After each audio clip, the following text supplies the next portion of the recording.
Saúdo a todos com a graça e a paz do Senhor Jesus.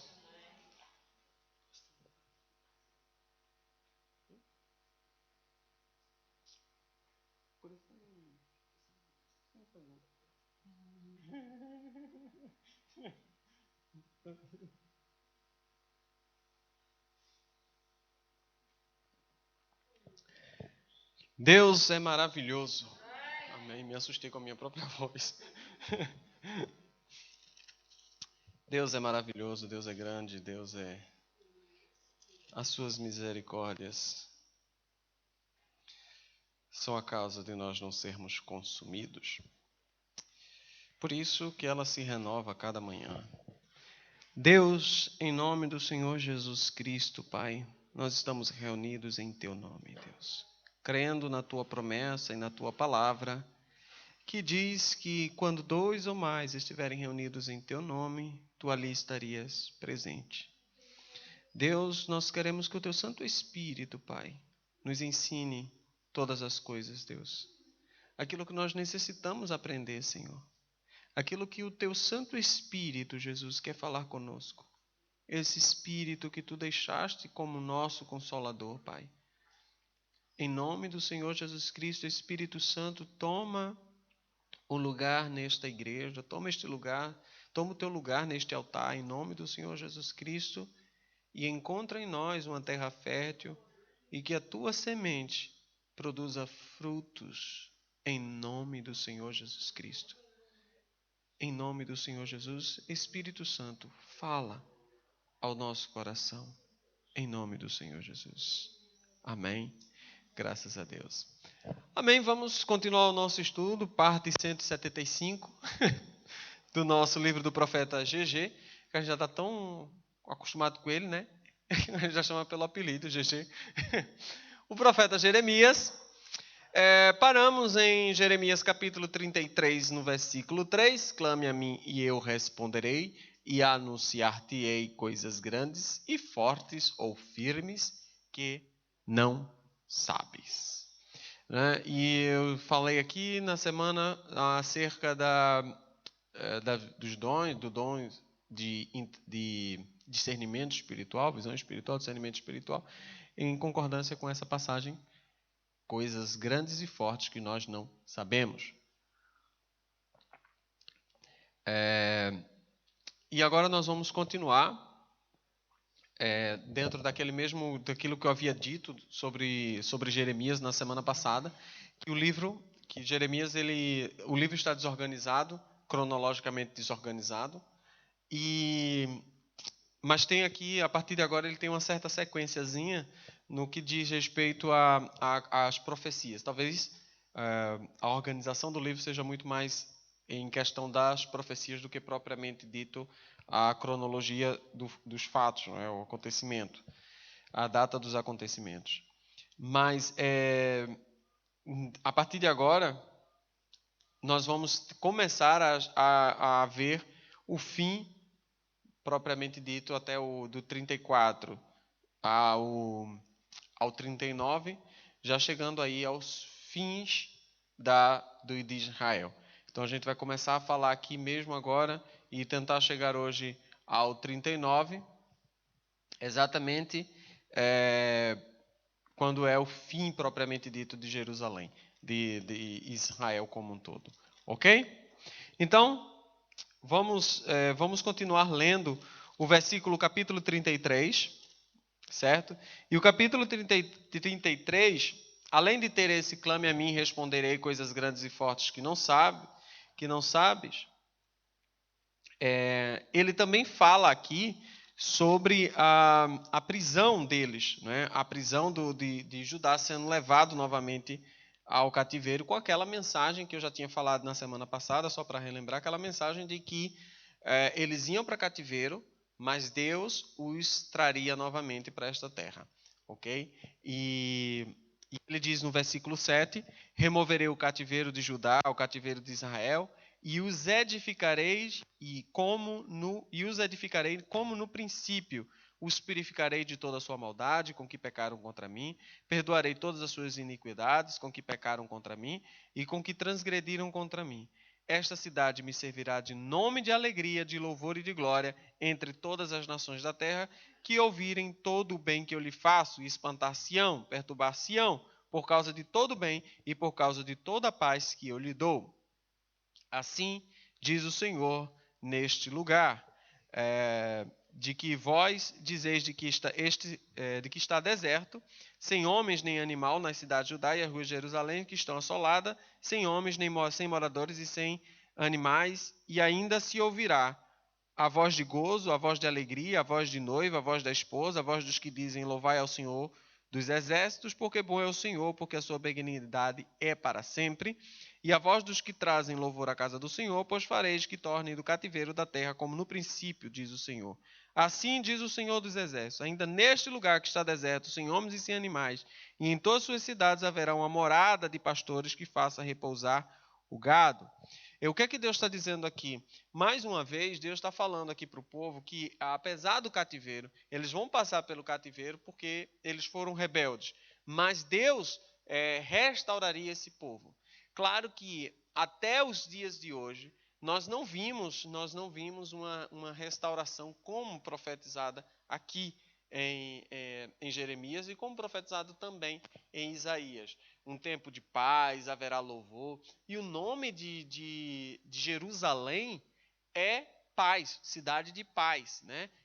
Shalom significa paz, e Jerusalém tem o nome Shalom no meio, que é Yerushalayim, né?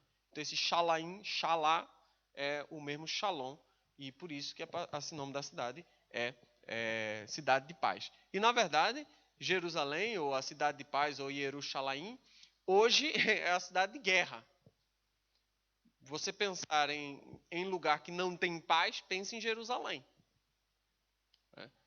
Pensar um local que estava no centro da guerra, pense em Jerusalém. E é Jerusalém, não é nem Israel, porque Israel é grande.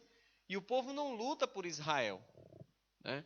O povo não... Você, por exemplo, tem a capital de Israel não é Jerusalém. A capital de Israel hoje é Tel Aviv. Mas o Jerusalém e o local do templo é um local de conflito. Exatamente onde está o templo do Senhor. Então, isso aqui ainda não se cumpriu, apesar de haver restauração. E aí eu já chamo a atenção para aquilo que nós já falamos na época do Apocalipse e tudo mais, é porque existe essa profecia de que Deus restauraria aquele povo, certo? E para que essa profecia não se cumpra, esse povo poderia ou deveria, no mínimo, deixar de existir. Porque a terra não vai deixar de existir, sempre vai haver a terra, né? Não sei que haja, ainda que haja um terremoto, furacão ou qualquer coisa, nada vai, a não ser uma inundação que a terra entre por mar, pode deixar de existir. Nunca aconteceu isso na história da humanidade, né? Porém, deixar de existir o povo é muito mais fácil. E o que acontece exatamente é que, se você for ler a história de Israel, a história da Bíblia, melhor dizendo, você vai ver que todos aqueles povos, eu já falei isso aqui outra vez, desapareceu. Todos aqueles povos desapareceram. Todos. O único que ainda existe como povo mesmo, com a sua tradição, com a sua cultura, com os seus pensamentos, é o povo judaico, inclusive com a sua bênção, né, com a bênção de Deus sobre a vida deles. É o povo judaico, é o povo judeu, que por acaso eles não é nem não é uma nacionalidade. Não é uma nacionalidade. Judaísmo não é uma nacionalidade. Judaísmo é uma crença, judaísmo é uma fé. Daqueles que nascem da descendência de. É um povo, é um clã. É diferente de uma... Só é judeu, não é quem vai para Israel ou quem nasce em Israel. É somente filhos de judeus, né? Então, para você ter ideia, para ser egípcio, basta nascer no Egito, né? Para ser sírio, basta nascer na Síria. Para ser, sei lá, o que for, basta nascer... Não, aqui não. Em Israel, para ser descendente, para ser judeu, tem que ser nascido de mãe judia. Já falamos sobre isso. Então, é claro que durante a história da humanidade, Satanás tentou impedir esse plano aqui de Deus. Esse plano que está aqui, que ele restaurará o povo. E aquela cidade será habitada e haverá paz. E haverá um gozo tão grande que ele diz assim: a voz de gozo, voz de alegria, voz de noivo, voz de esposa, voz dos que dizem: louvai ao Senhor dos exércitos, porque bom é o Senhor, porque a sua benignidade é para sempre. Então tem uma promessa de paz vinda sobre aquele povo, sobre aquela nação e principalmente sobre aquela terra. E o que é mais engraçado, não é engraçado, né? O que é terrível, é que o inimigo tenta atrapalhar isso. Tenta atrapalhar isso. Só que é como ele disse a Jesus Cristo, que por que tu vens a mim antes do tempo? Ele sabe que ele tem um tempo dele. E o tempo dele está chegando ao fim. E quanto mais se aproxima o tempo do fim, mais ele tenta fazer as suas... tenta ganhar tempo, ou ganhar no mínimo as suas almas, não é? Porque enquanto a gente brinca de ser crente, Satanás não brinca de ser Satanás. No versículo 17 diz assim: porque assim diz o Senhor, nunca faltará a Davi varão que se assente sobre o trono da casa de Israel. Nem aos sacerdotes levíticos faltará varão diante de mim, para que ofereça holocausto e queime oferta de manjares e faça sacrifício todos os dias. Paramos aqui. Observando essa promessa, como Deus é lindo e maravilhoso as suas promessas. Ele diz que nunca faltará um descendente de Davi. E nunca faltará um levita. As duas, se tem judeu hoje, reconhecidamente judeu, ele só pode ser ou da tribo de Judá, que é a tribo de Davi, ou da tribo de Judá, ou da tribo de Levi. Ou ele só pode ser levita. Então, realmente, Deus disse, dessas duas, nunca faltará. E, obviamente, quando Jesus Cristo veio, Jesus Cristo foi contado, a genealogia de Jesus Cristo é contada como descendente de Davi. E por que o apóstolo fez questão, os evangelistas fizeram questão de narrar a genealogia, pelo menos dois tiveram questão de marcar ali a genealogia de Jesus. Por quê? Porque Deus disse, olha, nunca faltará um varão que se assente, e realmente nunca faltou. Porque uma vez que há uma genealogia que vem de Davi até Jesus Cristo, isso mostra que nunca faltou um varão. Sempre houve alguém que se assentasse no trono de Davi, e aquele que se assentou o seu tataraneto, se assentou no trono eterno, que é o Senhor Jesus Cristo, neto, né, de Davi. E se assentou, e assentou-se perpetuamente, né, totalmente. Porém, essa profecia, ela não é espiritual. Essa profecia ela é física. Então é necessário que Jesus Cristo volte e assente sobre o trono de Davi. O trono ao qual Jesus Cristo está hoje é o trono do Pai, não é o trono de Davi. É necessário que ele venha e assuma o trono de Davi, porque é isso o que a profecia diz. Isso não é uma profecia, não adianta espiritualizar essa profecia, não. Jesus Cristo está sentado ao lado do Pai, mas ele ainda não está reinando nesta terra sobre o trono de Davi. Né? Amém?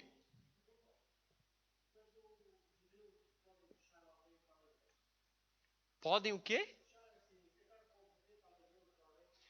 Sim, sempre.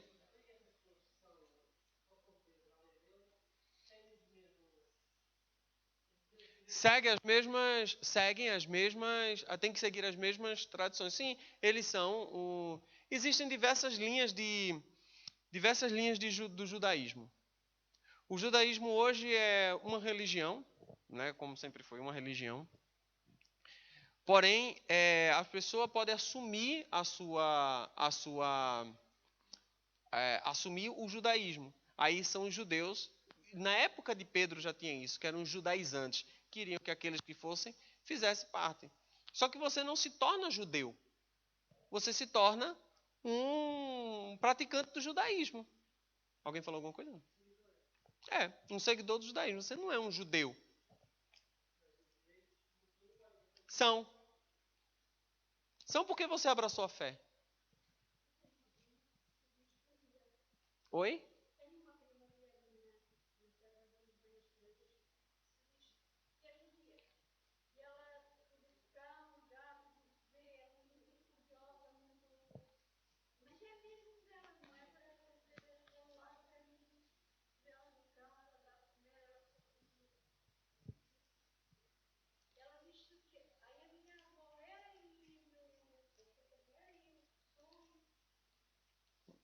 Pode ser, é questão de... Mas para ser judeu, para abraçar a religião judaica, é diferente do cristianismo. O cristianismo qualquer um pode dizer que é. Ser judeu, não. Porque eles têm uns sistemas de regras específicos. Como, por exemplo, eles não comem comida de supermercado. É isso que eu estou dizendo. Só pode comer comida kosher, ou kasher, como se chama. Tem, não, por acaso tem, acho que é o continente que tem uma área específica para comida kosher. No Jumbo também, né? Porque, também a quantidade de judeus que nós já falamos aqui. Por quê? Por que a comida, por que tem que ser a comida kosher? Por quê? A palavra, o Antigo Testamento é muito específico naquilo que pode se comer, naquilo que pode se misturar. Por exemplo, não se pode misturar leite com carne, não se pode misturar leite com muitas coisas. Então, muitas comidas não se misturam jamais. E nem durante o preparo, nem durante a colheita, nem durante o preparo. Então, os mestres judeus sabem como deve colher as coisas. Principalmente matar animais. Porque o judeu, ele jamais, e aí ele jamais maltrata um animal. Jamais ele maltrata um animal. Então, a matança de um boi para se alimentar, eles possuem uma técnica específica que o boi morre sem sofrer. Os animais não podem morrer, só os homens, né? Sim, não come. Sim. Não pode. Existe um tacho para cada coisa. Esse tacho eu coloco leite. Se eu coloquei leite nesse tacho, eu não posso fazer outra coisa, tal, porque eu não posso misturar. Então, a religião muçulmana, ela tem uma puxada para o Antigo Testamento, né? Que todos eles acreditam que Moisés foi um profeta. Então, o que acontece? Para ser judeu, tem um sistema. Se você não nasceu judeu, né, por isso que você é judeu ortodoxo ou você é judeu praticante, porque você nasceu judeu, nasceu filho de pais judeus, né, de mãe judia, você nasceu, então você não pode deixar de ser porque você nasceu, mas não pratica o judaísmo. Né? Ou você não nasceu, mas pratica o judaísmo, e aí tem que praticar realmente. Né? Isso, beijo na boca só depois de casado, né? Com meses de relacionamento tal, até hoje isso. Então tem todo esse sistema e que muita gente não está muito... Por isso que eu digo, ser cristão qualquer um pode dizer que é. Agora judeu tem que seguir a risca, porque senão realmente não é. E é muito respeitoso os seus símbolos, os seus costumes, os seus símbolos são muito respeitosos. E é muito importante, eu estava até falando uma vez com uma pessoa que ela deu à pastora Maria um talit. Só que um talit é exclusivo, um traje típico masculino, né? E a pessoa que deu à pastora Maria disse, não, você usa quando você for ministrar ceia, quando você for pregar. Quando a pessoa saiu, né, para não ser indelicada, eu disse, não, você não vai usar. Por que não vai usar? Porque, assim, para a gente é tudo bonito. Vamos tá. Mas a gente está usando um símbolo de uma religião. Se a pessoa, os homossexuais se vestiram de mulher e usaram a cruz, nós ficamos escandalizados lá no Brasil.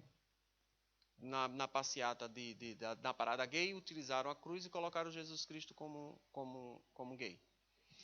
Aquilo não é uma ofensa, porque aquilo ali não é Jesus, mas eles estão representando, é um símbolo nosso, a cruz é um símbolo do cristianismo, e automaticamente ele está atacando.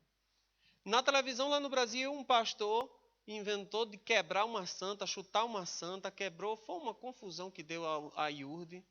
Por quê? Porque chutou um símbolo religioso profanou sim um símbolo religioso. Nós não gostaríamos que ninguém profanasse o nosso símbolo religioso. Então, as igrejas em que as mulheres estão utilizando um talit estão profanando um símbolo religioso daquela religião, que diz que mulher não pode utilizar. Até hoje, mulher não pode utilizar. Abriram exceção algumas, se eu não me engano, um outro lado menos ortodoxo, menos conservador, abriu a mão para elas utilizarem o kippah. Mas o talit ainda é exclusivamente masculino. É como se você pegar um traje, sei lá, feminino e colocar no homem, né? Vestir um vestido, né? Mas então o que acontece? Ter esse cuidado, os judeus têm muito esse cuidado com os seus símbolos e com o guardar as suas tradições. Eles guardam mais a tradição do que o próprio Deus, mas eles têm essa. E esse é o motivo pelo respeito que eles têm às coisas de Deus é tão grande que é por isso que hoje a palavra de Deus chegou até nós. Porque não existia xerox, não existia repografia, não existia scanner, não existia e-mail, não existia fax. E eles faziam cópias que eram semelhantemente, né, eram semelhantes ao original. Semelhantes ao original. E eles tinham um rigor tão preciso que se numa linha da cópia, que você hoje vou copiar aqui esse texto, você copia o texto. Naquele tempo eles copiavam o texto e contava depois para saber se no original e naquele tinha a mesma quantidade de linhas ou se tinha a mesma quantidade de letras por linha, né? E eles utilizavam um dedo que era assim, ou era assim, não sei, que era para ver exatamente a medida do outro texto. Fazia assim que era para ver a medida se estava igual. Porque se eu colocasse aqui a medida e não tivesse igual, aí o que é que ele fazia? Rasgava todo o rolo. Não, aquele rolo não servia mais para nada. Rasgava completamente. Então hoje nós temos cópias fiéis ao que Jesus Cristo tinha em mãos, justamente por conta dessa fidelidade do povo judaico. Porque eles acreditavam que Deus acreditam que Deus não somente ditou, como Deus também escolheu o local de cada uma dessas palavras. Porque o hebraico são sinais, né? Não são letras, são sinais. E ele acreditava que cada sinal tinha que ficar um embaixo do outro, porque Deus assim determinou que aquele autor, naquela época, quando estava escrevendo o livro, Deus disse para ele colocar aquilo ali e aqui embaixo.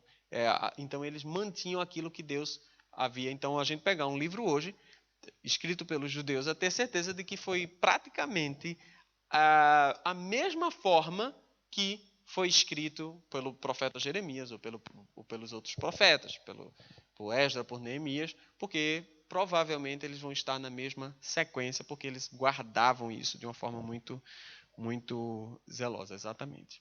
Ok? Ele faz outra promessa aqui no 22, como não se pode contar o exército dos céus, nem medir-se a areia do mar, assim multiplicarei a descendência de Davi, meu servo, e os levitas que ministram diante de mim. Olha, Deus está falando aqui que vai multiplicar esses dois povos, que é exatamente os dois únicos que servem hoje, que existem hoje, né? Que é conhecidamente, né? Deve existir mais por aí, mas que nós podemos delimitar uma linhagem, ou é de Davi ou é levita. E tanto é que hoje já tem o Instituto do Templo, que eles já fizeram já construíram diversos utensílios do templo, né? Alguns está exposto, tem um até feito igual está na Bíblia, igual está lá em Moisés escrevendo como deveria ser o candelabro, e a menorá está hoje exposta na rua, no meio da rua. Tem lá um vidro blindado, porque ele é totalmente feito de ouro maciço, como é dito na própria palavra. Isso você pode ir no Google Maps, pode ir no coisa e colocar lá, que lá está. Você vê até em 3D lá ele. Hã? Tá.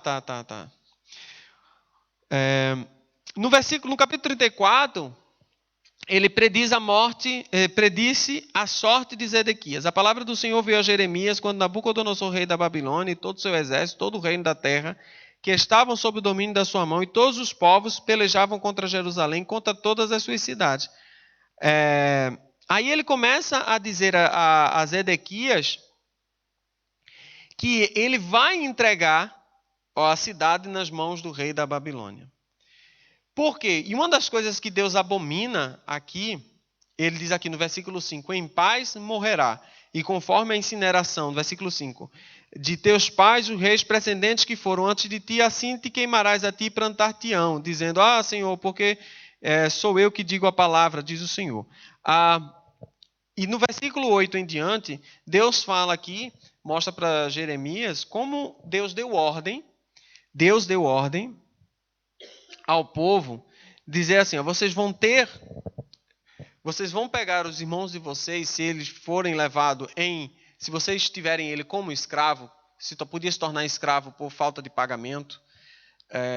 Às vezes as pessoas não tinham dinheiro, né, para comer e se faziam escravos para poder ter alimento, para poder ter lugar para morar. E Deus disse que essa escravidão deveria acabar ao fim de 7 anos. Não podia passar mais de 7 anos. Chegou ao fim de 7 anos, acabou. Despede, vai embora, feliz da vida. E o povo não estava fazendo isso. Então, do capítulo 34, do 8 em diante, é isso que Deus falou para Jeremias. No versículo 17 ele diz, portanto assim diz o Senhor, vós não me ouvistes a mim para pregoardes a liberdade cada um ao seu irmão, cada um ao seu próximo, pois eis que eu vos apregou a liberdade, diz o Senhor, para a espada, para a pestilência e para a fome, e dar-vos-eis por espanto a todos os reinos da terra. Deus está mostrando para aquele povo que o juízo que está vindo sobre eles não é um juízo porque Deus é ruim, mas é um juízo porque o povo é desobediente. E Deus, desde o princípio, fala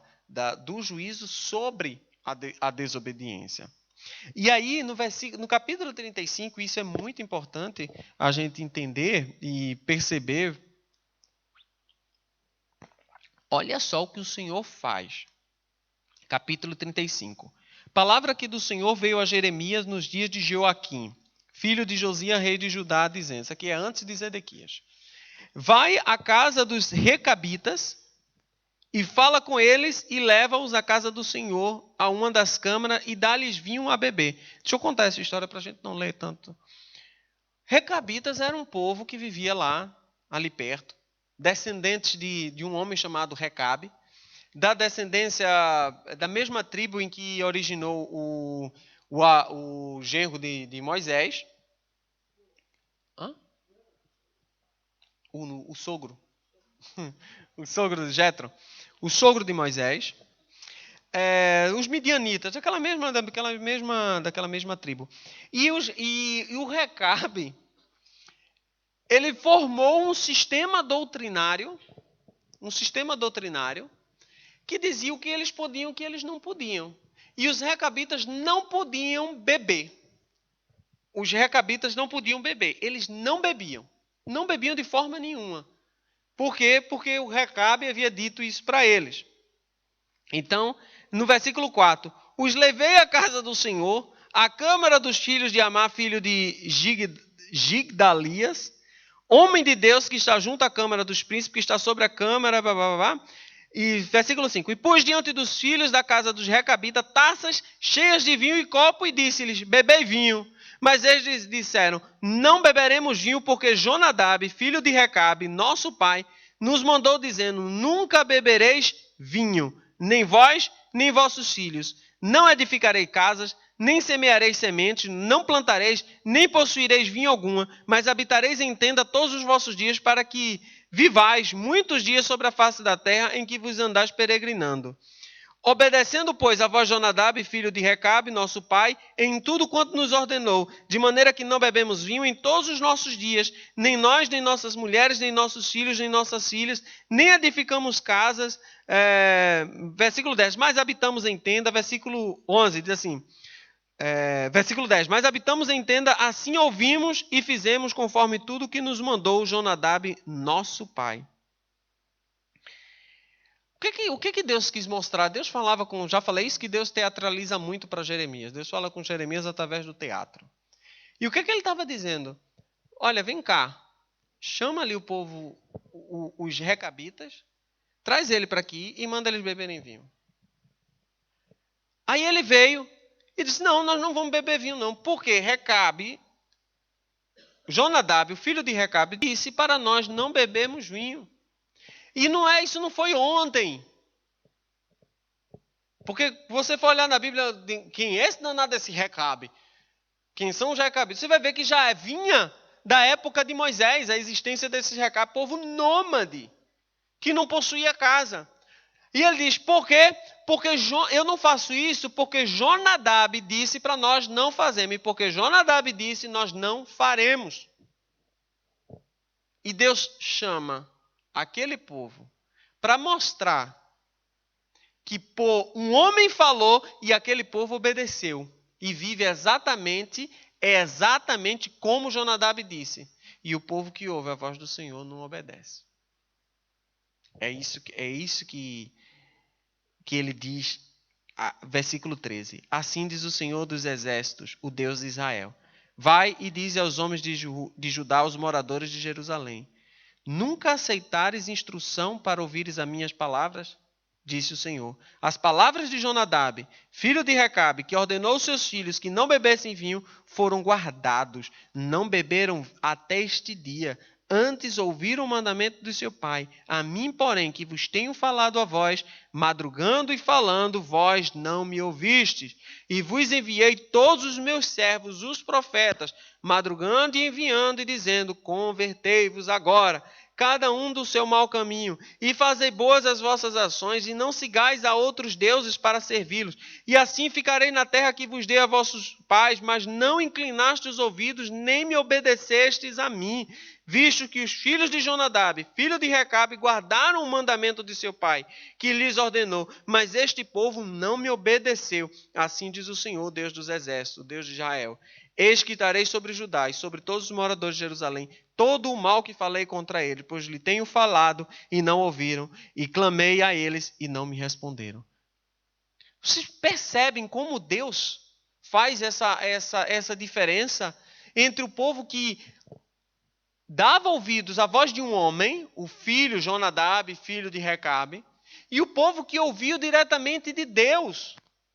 O povo que sabia que não fazia aquilo porque Deus o havia lhe dito para não fazer. Nós temos essa capacidade. Eu já falei aqui uma outra vez, numa dessas últimas terça-feiras, e eu falo novamente.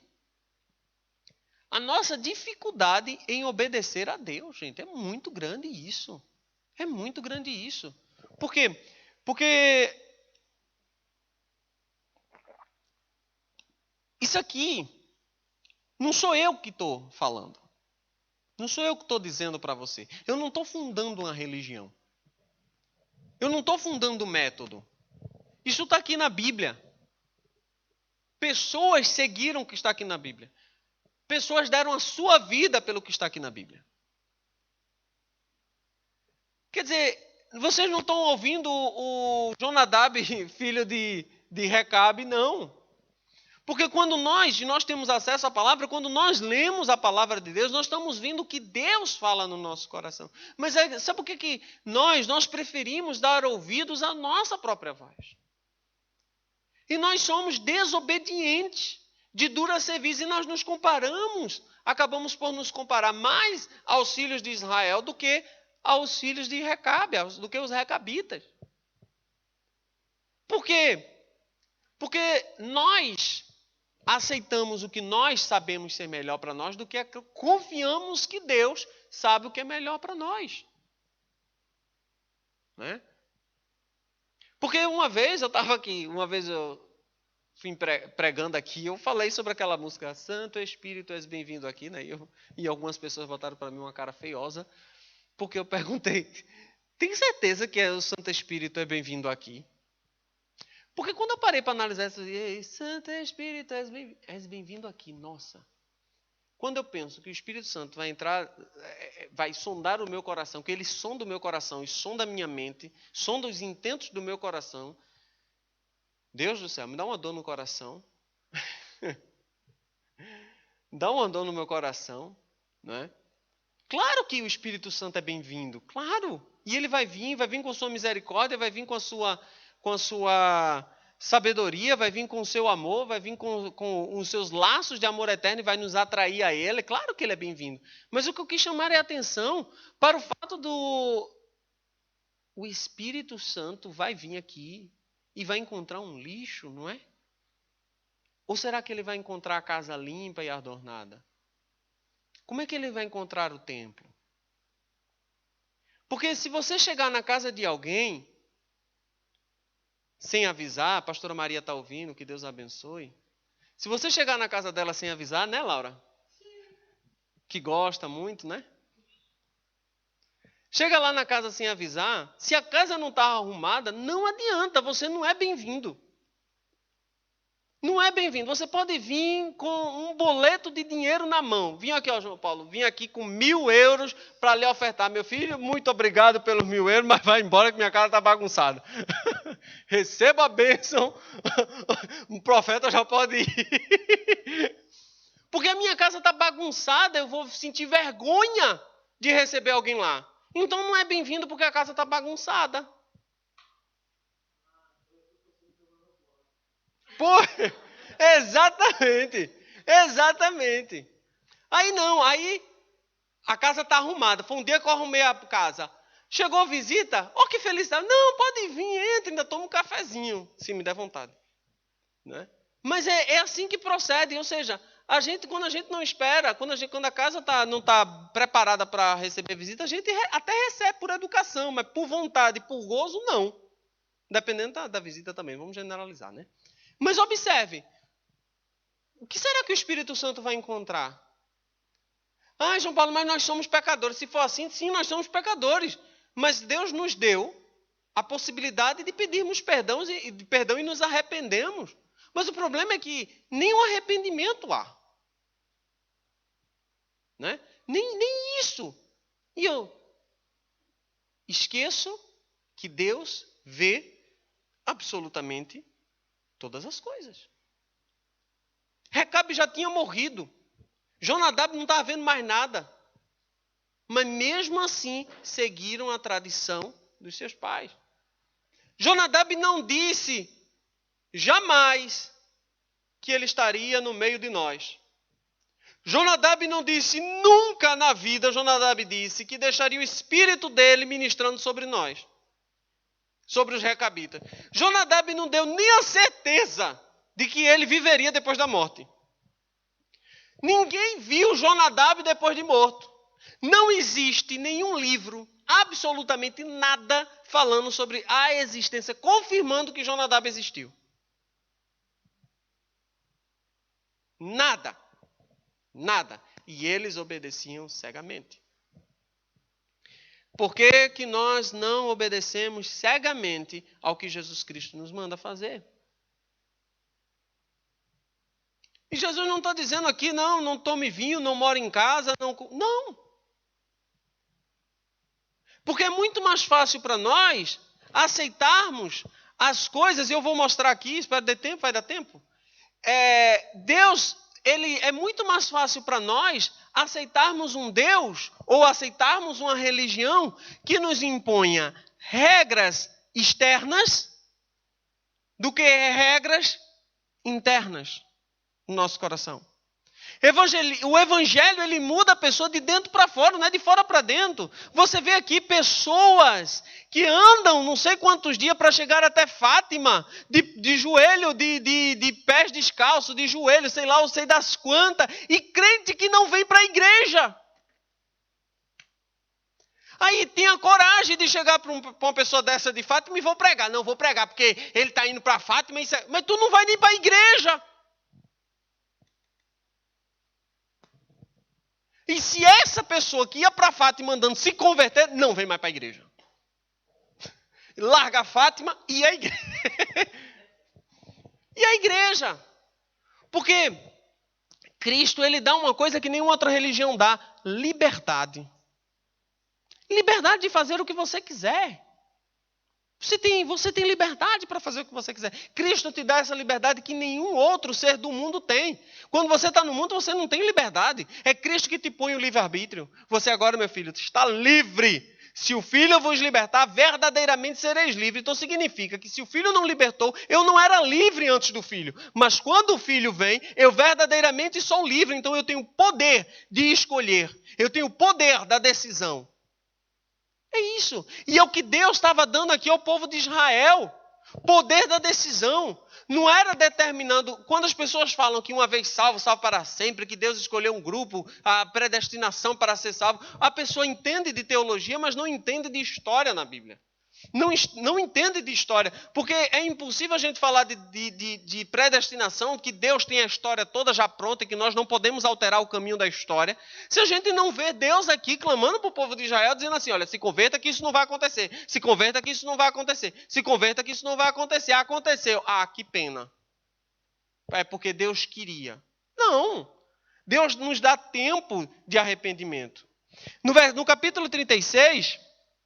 ele manda, Jeremias escreve no livro todas as palavras que tenho falado sobre Israel, sobre Judá e sobre as nações, desde o dia em que eu te falei a ti, desde o dia de Josias até hoje. Jeremias, escreve aí o livro de Jeremias, vai, ouvindo esse livro, talvez os das casas de Judá, todo o mal que eu intento fazer-lhes, para que cada qual se converta do seu mau caminho, e eu perdoe a sua maldade e o seu pecado. Então Jeremias chamou a Baruque, filho de Nerias, e escreveu Baruque da boca de Jeremias todas as palavras do Senhor que ele tinha revelado no rolo de um livro. Aí o que acontece? Jeremias manda Baruque ir lá ler, no versículo 5, Jeremias estava preso na prisão, prisioneiro, vai lá, Baruque, lê na casa do Senhor, lê contra todo o povo, vai ter um povo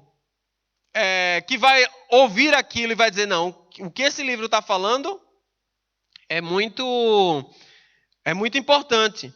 No versículo 11, ouvindo Miqueias, filho de Gemarias, filho de Safã, todas as palavras do Senhor naquele livro, desceu à casa do rei, à casa dos escribas, e eis que todos os príncipes estavam ali assentados. E Miqueias, versículo 13, anunciou-lhe todas as palavras que ouvira, lendo-as Baruque pelo livro aos ouvidos do povo. Então todos os príncipes mandaram Jeudi, filho de Netanias, e começa a falar esse nome, o rolo que leste aos ouvidos do povo, tomando das suas mãos. Toma-os das suas mãos e vem. E Baruque, filho de Nerias, tomou o rolo das suas mãos e veio a eles. E disseram: assenta-te agora e lê aos nossos ouvidos. E leu Baruque aos ouvidos deles. E sucedeu que, ouvindo eles todas aquelas palavras, se voltaram temerosos uns para os outros e disseram a Baruque: sem dúvida nenhuma, anunciaremos ao rei todas essas coisas. Os homens, os profetas, o pessoal que estava lá na casa do Senhor, os sacerdotes que estavam lá, ouviram de Baruque e disseram: não, vamos levar aqui aos principais aqui do coisa. Levaram lá e não, essa palavra é muito forte, vamos levar ao rei, porque se é assim... Aí Baruque pede a eles para esconderem, porque senão eles iam matar Baruque. Né? E é exatamente o que acontece. No versículo 26, depois que ele lê, ele diz... Deixa eu ver... no versículo 23. E sucedeu que, tendo Jeudi lido 3 ou 4 folhas, cortou o rei com um canivete de escrivão e lançou ao fogo que havia no braseiro, até que todo o rolo se consumiu no fogo que estava sobre o braseiro. Ou seja, essa palavra é contra mim, rasga. Não, isso aqui está falando contra mim, não. Não vou. É aquela coisa que eu falo bastante. Tem palavras, tem doutrinas e tem... O nosso corpo, a nossa mente, ela é inclinada a traduzir a Bíblia de acordo com o que eu quero. E a Bíblia não é assim. Eu não posso traduzir pelo que eu quero. Eu tenho que traduzir pelo que ela é. Pelo que ela diz que é. Pelo que ela representa, o que ela fala. E é assim, eu não posso pegar um versículo e achar que esse versículo... agora eu vou mudar o versículo. Agora não. É adaptação para os novos tempos. Não. O versículo é muito claro. A palavra de Deus é muito clara. A Bíblia é muito clara. E se ela fala contra mim, ela fala contra mim. Se eu me encaixo, eu me encaixo. E eu não posso tentar me dizer, vou ler não essa passagem não, porque essa passagem fala contra mim. E era exatamente o que ele está dizendo. E o que outros profetas falavam. Falava contra ele, então o que ele vai fazer? Queima o rolo que está lá. E era a palavra de Deus. Aí o que acontece?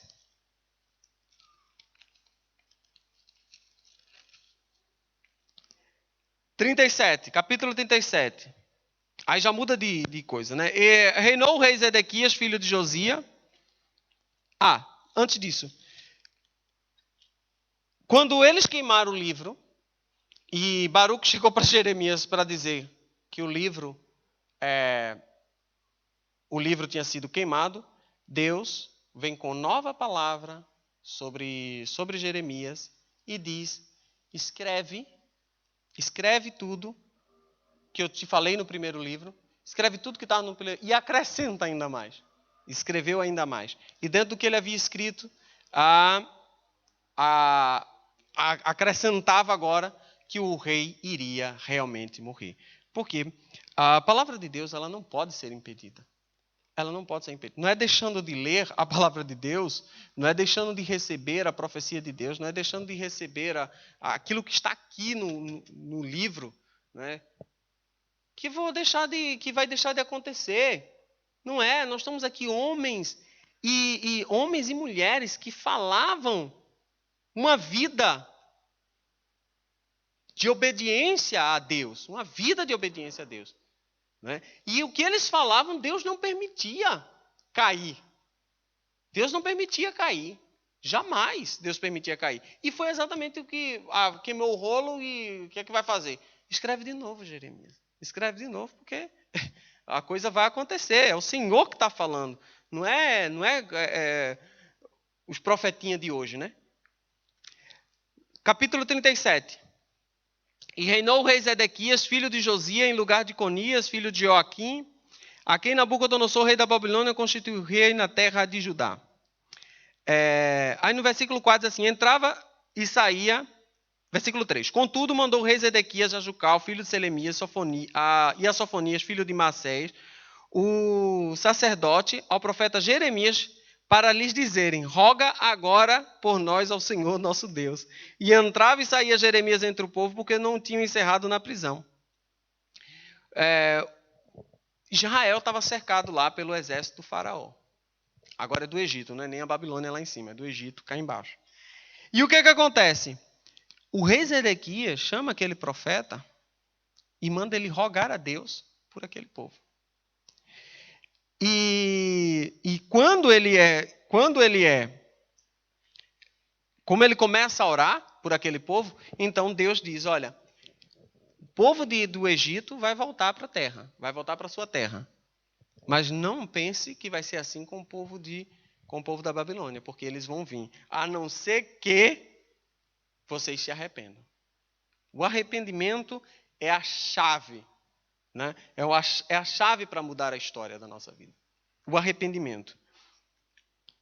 E é exatamente o que Jeremias diz, dizendo assim, olha, o povo, vocês vão conseguir fugir do Egito, mas não vão fugir dos caldeus, nem pensem. Nem dê ouvido aos profetas que profetizam isso. E no versículo 15 ele diz, e os príncipes se iraram muito contra Jeremias e o feriram, e o puseram na prisão na casa de Jonatas, o escrivão, porque o tinham transformado em cárcere. Entrando, pois, Jeremias na casa do calabouço e nas suas celas, ficou ali Jeremias muitos dias. E mandou o rei Zedequias soltá-lo. Então o rei lhe perguntou em sua casa, em segredo, dizendo, ao que o rei perguntou, Zedequias soltou Jeremias e perguntou, há alguma palavra do Senhor? E disse Jeremias, E disse ainda, na mão do rei da Babilônia serás entregue. E disse mais Jeremias ao rei Zedequias, em que tenho pecado contra ti, contra os teus servos e contra este povo, para que me pusesses na prisão? O que eu pequei contra vocês para que eu fosse colocado na prisão? Onde está agora os vossos profetas que vos profetizavam, dizendo: o rei da Babilônia não virá contra vós, nem contra esta terra? Agora, pois, ó rei, meu senhor, caia a minha súplica diante de ti, não me deixes tornar à casa de Jonatas, o escriba, para que eu não venha a morrer ali. Então ordenou o rei Zedequias que pusesse Jeremias no átrio da guarda. E deram-lhe um bolo de pão cada dia na rua dos padeiros, até que se acabou todo o pão da cidade. Assim ficou Jeremias no átrio da guarda. Ou seja, até chegar lá, no finalzinho do tempo, ele estava lá. O rei ouviu ao clamor de Jeremias. E mais uma vez veio a palavra de Jeremias no capítulo 38, versículo 2. Assim diz o Senhor: aquele que ficar nesta cidade morrerá à espada, à fome e de pestilência. Mas quem for para os caldeus viverá, porque a sua alma lhe será por despojo e viverá. Assim diz o Senhor, esta cidade infalivelmente será entregue nas mãos dos exércitos do rei da Babilônia, e ele a tomará. E disseram os príncipes ao rei: morra este homem, visto que ele assim enfraquece as mãos dos homens de guerra que restam nessa cidade, e as mãos de todo o povo, dizendo-lhe tais palavras, porque este homem não busca a paz para este povo, senão o mal. E disse o rei Zedequias: eis que ele está na vossa mão, porque o rei nada pode contra vós. Então tomaram Jeremias e o lançaram no calabouço, e aqui coloca ele aí de novo no calabouço. E quem opera por ele, quem intercede por ele, é um tal de Ebed-Meleque, que Ebed-Meleque é quem pede para tirar Jeremias de lá, para que ele não morra. Né? E o rei, mais uma vez, se compadece de Jeremias, diz: leva 30 homens e tira ele do calabouço antes que ele morra. E mais uma vez, Jeremias vem para a casa do rei, no versículo 14. Então enviou o rei Zedequias, fez vir à sua presença Jeremias o profeta, a terceira entrada que estava na casa do Senhor. E disse o rei a Jeremias: pergunto-te uma coisa, não me encubras nada. Disse Jeremias a Zedequias, e aqui ele revela isso que eu acabei de falar, por que o nosso coração desobedece ao Senhor. Vive o Senhor que nos fez esta alma, que não te matarei, nem te entregarei nas mãos deste homem que procuram a tua morte. Versículo 17. Então Jeremias disse a Zedequias: assim diz o Senhor, Deus dos exércitos, Deus de Israel: se voluntariamente saíres aos príncipes do rei da Babilônia, então viverá a tua alma, e esta cidade não será queimada, e viverá tu e a tua casa. Mas se não saírem aos príncipes do rei da Babilônia, então será entregue esta cidade na mão dos caldeus, e eles a queimarão, e tu não escaparás das mãos dele. Então disse o rei Zedequias a Jeremias: olha o que o rei diz: receio-me dos judeus que se passaram para os caldeus, que me entreguem nas suas mãos e escarneçam de mim. Gente, entenderam isso? Jeremias chegou para o rei e disse assim: rei, existe uma forma de você não acabar com sua vida, e com a vida da sua família, e com essa cidade toda. Um homem tinha nas suas mãos o poder de não destruir a cidade toda. Porque ele diz assim: olha, se tu te entregares aos caldeus, aos da Babilônia, a Nabucodonosor, se tu te entregares, né, se voluntariamente, porque você vai ser entregue, ou você vai ser voluntariamente ou não. Voluntariamente, saíres aos príncipes do rei da Babilônia, então viverá a tua alma. Esta cidade não será queimada, e viverá tu e a tua casa. O que é que ele preferiu? Não. Sabe por quê? Porque se acontecer isso, tem judeu que já se entregou com medo. E pode ser que eles me entreguem na mão desses judeus e eles escarneçam de mim.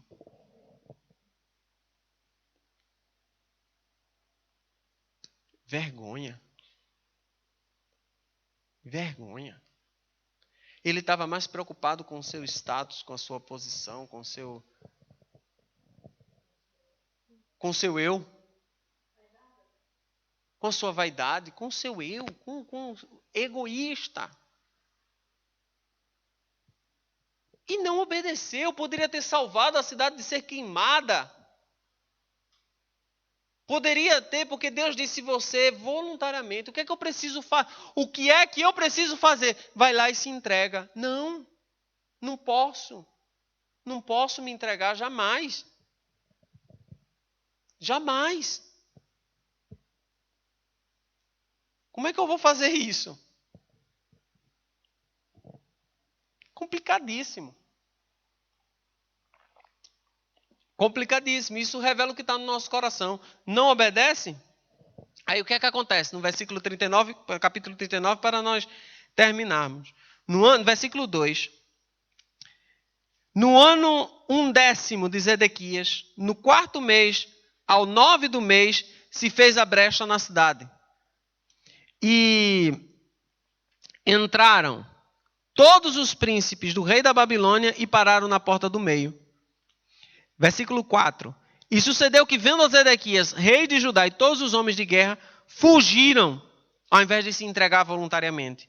Então, e saíram da noite de cidade pelo caminho do jardim do rei, pela porta dentre os 2 muros, e saiu pelo caminho de Campina. Mas o exército dos caldeus os perseguiu. Alcançaram Zedequias na campina de Jericó e o prenderam. E o fizeram ir a Nabucodonosor, rei da Babilônia, a Ribla, na terra de Ramate. E ali o rei da Babilônia o sentenciou. O rei da Babilônia, porque ele não se entregou voluntariamente, matou os filhos de Zedequias em Ribla, à sua vista. Também matou o rei da Babilônia todos os nobres de Judá. Arrancou os olhos de Zedequias e o atou com 2 cadeias de bronze para levá-lo à Babilônia. E os caldeus queimaram a casa do rei, as casas do povo e derribaram os muros de Jerusalém. E o resto do povo que ficaram na cidade e os rebeldes que tinham passado para ele, o resto do povo que ficou, levou Nebuzaradã, capitão da guarda, para Babilônia. Mas os pobres, de entre o povo que não tinha nada, deixou Nebuzaradã, capitão da guarda, na terra de Judá e deu-lhes vinhas e campos naquele dia. Paramos aqui, terminamos aqui. Só para concluir, o que é que aconteceu aqui? O que é que aconteceu aqui? Olha o que aconteceu com Zedequias. Sabe qual foi a última coisa? Zedequias não foi morto. Sabe qual foi a última coisa que Zedequias viu? Os filhos morrendo. Viu cada um, terrível, Nabucodonosor. Olha teu filho aqui, pô, morreu. Imagine um pai vendo ali, naquele instante, a morte do seu filho. E de repente, tira os olhos do homem, a última lembrança que ele tem é dos seus filhos morrendo. Por questão de desobediência. Desobediência. Desobediência. É aquilo que a gente tem falado desde o início do ano. Espírito de rebeldia. Espírito de rebeldia. Cuidado com o espírito de rebeldia. E o espírito de rebeldia é exatamente isso. Me entregar voluntariamente é contra mim. Então eu não vou. Meu amado, se Deus está mandando, é hora de ir. É hora de fazer. É hora de se humilhar. É hora de se arrepender. É Deus que está mandando, Deus sabe. Lá ele tinha falado, eu bem sei os pensamentos que penso de vós, diz o Senhor, pensamento de paz e não de mal para vos dar o fim que esperais. E era esse o fim que Deus tinha para ele. Podia ter toda a sua família com ele morando na Babilônia. E o que era vergonha diante disso tudo? Agora estava cego, preso, sem família, mas com o ego lá em cima. Não me empreguei.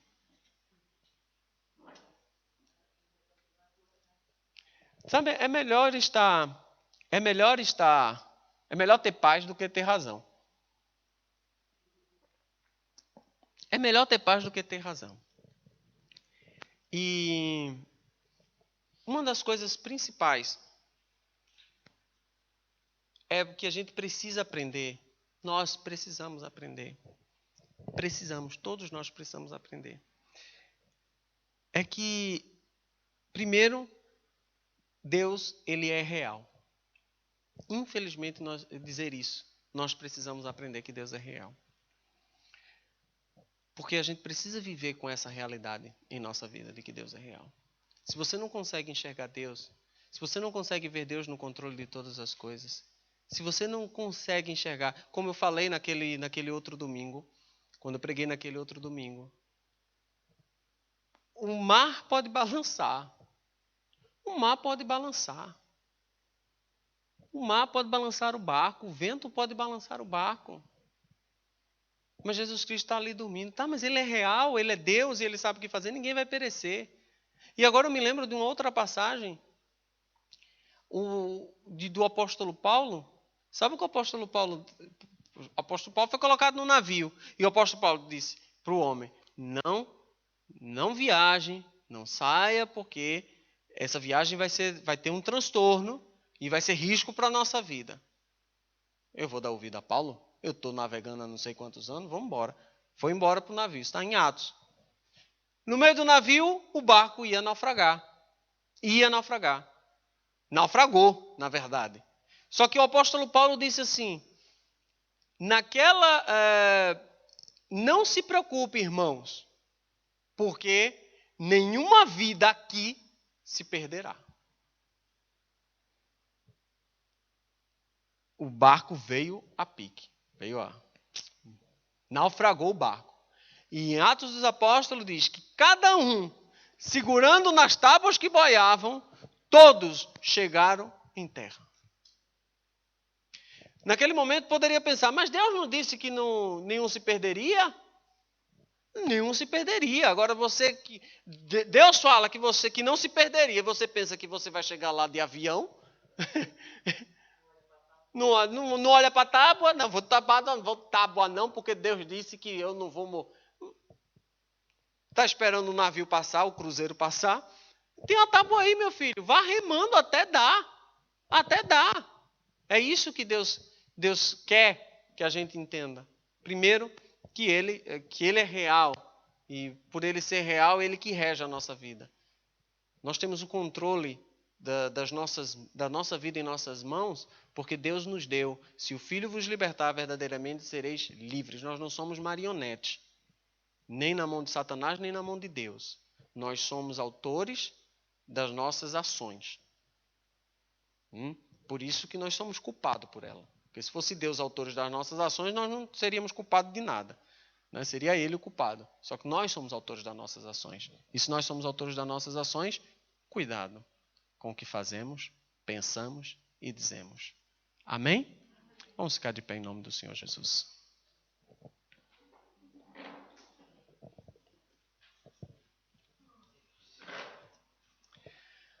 Oh Deus, obrigado, Senhor. Obrigado pelo tempo de bonança, Pai. Em nome do Senhor Jesus Cristo. Obrigado, Deus, pela Tua maravilha, pela Tua resposta em nossas vidas.